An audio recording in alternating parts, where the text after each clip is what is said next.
हिंदी में यूपीएससी की तैयारी से संबंधित प्रोग्राम्स को देखने के लिए सब्सक्राइब करें स्टडी IQ-IAS हिंदी। हेलो दोस्तों, स्वागत है आप सबका स्टडी IQ-IAS हिंदी पे। मैं ललिता दहिया। दोस्तों, मध्य पूर्व में बढ़ते तनाव के बीच लेबनान में भारतीयों को देश छोड़ने की सलाह दी गई है और इस तरीके का जो नोटिफिकेशन है वो केवल भारत की सरकार की तरफ से ही जारी नहीं किया गया, बल्कि अमेरिका, ऑस्ट्रेलिया ऐसे तमाम देशों के द्वारा आग्रह किया गया है अपने अपने नागरिकों से कि लेबनान की यात्रा ना की जाए और जो लेबनान में मौजूद हैं उनके द्वारा लेबनान को जल्द से जल्द छोड़ दिया जाए। ये पूरा का पूरा परिदृश्य क्या है, मामला क्या है, इसको इस संक्षिप्त परिचर्चा के माध्यम से समझने का प्रयास करते हैं। सबसे पहले आप पीछे दृश्य देख रहे होंगे। अभी हाल ही में पिछले हफ्ते यानी इसी हफ्ते की शुरुआत में इजराइल के द्वारा लेबनान में हवाई हमला किया गया एक कार्यवाही के जवाब में, उसकी भी बात हम इस परिचर्चा में करने का प्रयास करेंगे।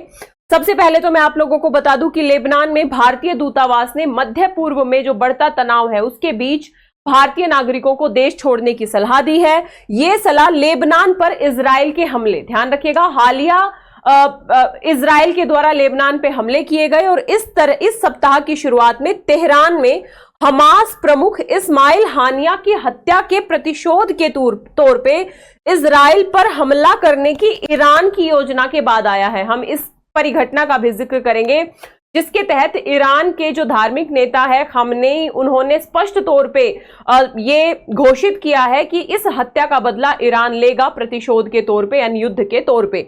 यहां पे एक ट्वीट में भारतीय दूतावास ने कहा है कि क्षेत्र में हाल के घटनाक्रमों और संभावित खतरों को देखते हुए भारतीय नागरिकों को अगली सूचना तक लेबनान की यात्रा न करने की सख्त सलाह दी जाती है। साथ ही परामर्श में इन्होंने कहा है कि सभी भारतीय नागरिकों को लेबनान छोड़ने की सख्त सलाह दी जाती है जो किसी भी कारण से वहां रह जाते हैं। उन्हें अत्यधिक सावधानी बरतने, अपनी गतिविधियों को सीमित रखने और बेरूत में भारतीय दूतावास के संपर्क में रहने की सलाह दी जाती है। इस तरीके की घोषणाएं की गई हैं भारतीय दूतावास के द्वारा वर्तमान संकट, वर्तमान खतरे को देखते हुए। और न केवल भारत बल्कि अमेरिका, ऑस्ट्रेलिया और कनाडा जैसे कई देशों ने अपने नागरिकों के लिए परामर्श जारी कर उन्हें जल्द से जल्द देश छोड़ने को कहा है, जल्द से जल्द लेबनान छोड़ने को कहा है। पिछले वर्ष 7 अक्टूबर को गाजा में इजराइल हमास युद्ध के कारण मध्य पूर्व में पहले से ही तनाव जारी है। लगभग 1 साल हो गए हैं इस बढ़े हुए तनाव को और इस तनाव के बीच में अलग अलग परिदृश्य में, चाहे इजराइल हमास युद्ध हो, इजराइल ईरान युद्ध हो, इस तरीके की तमाम परिघटनाएं हमें देखने को मिली। युद्ध नहीं, बेसिकली आक्रमण ईरान का इजराइल पे और इजराइल का ईरान के ऊपर अप्रत्यक्ष तौर पे आक्रमण जैसी घटनाएं हमें देखने को मिली इस पूरे के पूरे कालक्रम में। सोमवार को ये तनाव उस समय और ज्यादा बढ़ गया जब दक्षिणी लेबनान में इजरायली ड्रोन हमलों में 2 लोगों की मौत हो गई। बेसिकली ये हमला इजराइल ने एक परिघटना का प्रतिशोध लेने के लिए किया। ये हमला 27 जुलाई को इजराइल के कब्जे वाले गोलन हाइट्स में रॉकेट हमले का बदला लेने के लिए किया गया था, जिसमें 12 किशोरों और बच्चों की मौत हो गई थी। ध्यान रखिएगा, इजराइल और अमेरिका का दावा है कि ये जो गोलन हाइट्स में हमला हुआ था, इजराइल के नियंत्रण में जो गोलन हाइट्स है, यह हमला हिजबुल्लाह द्वारा कराया गया था, जिसे ईरान का व्यापक समर्थन प्राप्त है।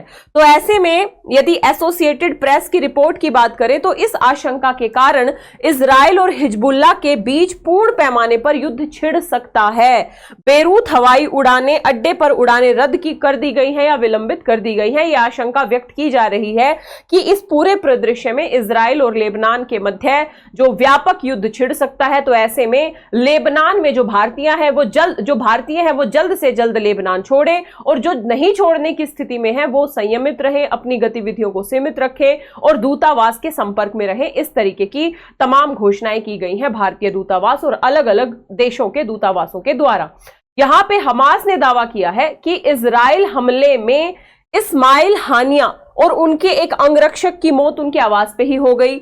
यहां पे ईरान के सर्वोच्च नेता अयातुल्लाह अली खामनेई, जिनका देश गाजा युद्ध को लेकर इजराइल की लगातार आलोचना करता रहा है, यानी ईरान लगातार इस युद्ध की आलोचना करता रहा है, इन्होंने हानिया की हत्या के प्रतिशोध में यहूदी राष्ट्र यानी इजराइल पर प्रत्यक्ष हमले का आदेश दिया है। यदि हम न्यूयॉर्क टाइम्स के के 3 अधिकारियों के संदर्भ में इस रिपोर्ट के आधार पे इस बात की पुष्टि की बात करें तो ध्यान रखिएगा, क्षेत्रीय अधिकारियों और विशेषज्ञों की यदि बात करें तो इजराइल के प्रधानमंत्री बेंजामिन नेतन्याहू संघर्ष के दायरे को बढ़ाने के लिए दृढ़ संकल्पित हैं। वे गाजा से परे हमास नेताओं और ईरानी प्रतिनिधियों को निशाना बना रहे हैं। हालांकि रक्षा मंत्री ने स्पष्ट तौर पे, जो रक्षा मंत्री गैलेंट है, इन्होंने स्पष्ट तौर पे ये कहा कि इजराइल युद्ध को बढ़ावा नहीं देना चाहता है, बल्कि सभी परिदृश्यों को संभालने की तैयारी कर रहा है। और हालांकि उन्होंने कहा कि हम खुद नहीं चाहते हैं कि युद्ध हो, लेकिन हम सभी संभावनाओं के लिए तैयारी कर रहे हैं और इसका मतलब है कि आपको आवश्यकता अनुसार तैयार रहना चाहिए और हम आपसे ऊपर के सभी स्तरों पर अपना काम करेंगे। यानी युद्ध की तैयारियां जारी हैं, लेकिन इजराइल के रक्षा मंत्री ने कहा है कि इजराइल युद्ध नहीं चाहता है। हालांकि परिस्थितियां काफी बिगड़ चुकी हैं, भयावह हो चुकी हैं। एक तरफ इजराइल लेबनान है, एक तरफ हिजबुल्ला और ईरान की नजदीकियां हैं। ईरान के नेता का, बड़े जो धार्मिक नेता है खामनेई, इनका बड़े स्तर पे इंटरेस्ट लेना है इजराइल पे हमले के संदर्भ में। तो इस तरीके की परिस्थितियों में जो मध्य पूर्व है उसमें जो तनाव की परिस्थितियां पहले से ही विद्यमान है, वो तनाव की परिस्थितियां और ज्यादा बढ़ गई हैं। विशेषज्ञों ने कहा है कि इजराइल के आतंकवाद रोधी दृष्टिकोण में आतंकवादी समूहों के नेताओं को निशाना बनाना शामिल है और साथ ही इन्होंने कहा है कि इजरायलियों में इस बात को लेकर व्यापक सहमति बरकरार है कि हाल के नरसंहार के लिए जिम्मेदार लोगों को न्याय के कटघरे में लाया जाना चाहिए। स्पष्ट तौर पे ये कहा है अलग अलग थिंक टैंक ने कि यहां पे इजराइल के दीर्घकालिक आतंकवाद प्रतिरोधी प्रतिमान का हिस्सा है कि आप आतंकवादी संगठनों के नेताओं के पीछे पड़ जाओगे। और इजराइल में इस बात को लेके आम सहमति है ही कि भाई जिन्होंने भी इस हमले को, यानी जो अक्टूबर में नरसंहार को अंजाम दिया था, उनको न्याय के कटघरे में लाया जाना चाहिए, यहां तक कि उनका अस्तित्व ही समाप्त हो जाना चाहिए, ताकि इस तरीके की जो घटनाएं हैं उनकी पुनरावृत्ति ना हो। यानी इजराइल व्यापक सहमति की बात की जा रही है। यदि हम ईरान की बात करें तो जैसा कि मैंने आपको बताया, इन्होंने, खामनेई ने स्पष्ट तौर पे तेहरान में हमास के इस्माइल हानिया की हत्या का बदला लेने की कसम खाई है और ईरान का कर्तव्य बताया है। उन्होंने इजराइल को चेतावनी दी है कि उसने खुद पर कठोर सजा दी है। ध्यान रखिएगा, हालांकि ये पूरे के पूरे जो घटनाक्रम है इजराइल के नए राष्ट्रपति मसूद पेजेश्कियन के लिए एक बड़ी चुनौती है, क्योंकि उनका देश प्रत्यक्ष संघर्ष से बचते हुए अप्रत्यक्ष तौर पे शामिल होने की रणनीति अपनाता रहा है वर्षों से। इजराइल और ईरान के बीच प्रत्यक्ष संघर्ष हमें कम देखने को मिले हैं। यदि हम अतीत की बात करें, अप्रत्यक्ष एक तरीके से संघर्ष या अप्रत्यक्ष परिघटनाओं की बहुलता देखने को मिली, तो रणनीति ईरान की रही थी हमेशा से कि इजराइल के खिलाफ वो अप्रत्यक्ष तरीके से या अप्रत्यक्ष रणनीतियों के माध्यम से अपनी क्रियाविधियों को बढ़ाए। लेकिन यहां पे प्रत्यक्ष आक्रमण, प्रत्यक्ष हमले की बात की जा रही है ईरानी धार्मिक नेता के द्वारा। तो अब देखना यह होगा कि आने वाला समय कितना ज्यादा क्रिटिकल होता है। क्या शांति प्रयासों की कोई उम्मीद की जा सकती है इस संदर्भ में? यहां पे आरोप लगाया गया है कि अमेरिका पर इजराइल के साथ सहयोग की, अमेरिका के द्वारा भी इजराइल का सहयोग किया जा रहा है। हालांकि कोई सबूत नहीं है इस बात का, कोई पुष्टि नहीं की गई है इस संदर्भ में। तो अब देखना यह होगा कि इस क्षेत्र की जो परिस्थितियां हैं वो क्या नई करवट लेती हैं। उम्मीद ये की जानी चाहिए कि शांति स्थापित हो, संवाद, वार्ता के माध्यम से समस्याओं का हल हो, जो कि वर्तमान परिदृश्य या वर्तमान जो परिघटनाएं हैं उनके संदर्भ में निकट या हाल ही में सिद्ध प्रतीत होता हुआ नहीं दिख रहा होता है। अब देखने वाला, आने वाला समय ही बताएगा कि यहां की परिस्थितियां क्या होती हैं। लेकिन हाँ, इस बात की प्रबल संभावना है कि यदि ईरान या हिजबुल्ला के द्वारा कुछ प्रयास किया जाए तो फिर इजराइल के द्वारा उसका कठोर जवाब निश्चित तौर पे दिया जाएगा।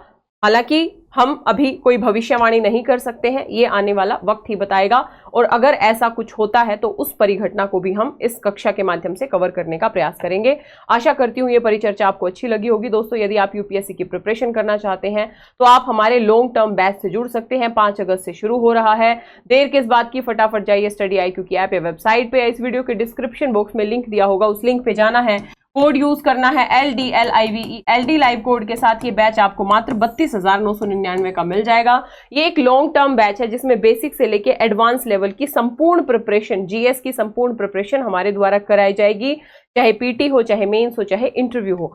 तो देर किस बात की, फटाफट जाइए और LD लाइव कोड का प्रयोग करके आप एडमिशन ले सकते हैं। आप जुड़ सकते हैं मेरे Telegram channel Lalita Dahiya academy पे, इंस्टाग्राम और Facebook page Lalita Dahiya academy पे। आशा करती हूँ ये परिचर्चा पसंद आई होगी। मिलेंगे इसी तरीके की परिचर्चा। हिंदी में UPSC की तैयारी से संबंधित प्रोग्राम्स को देखने के लिए सब्सक्राइब करें स्टडी IQ IAS हिंदी।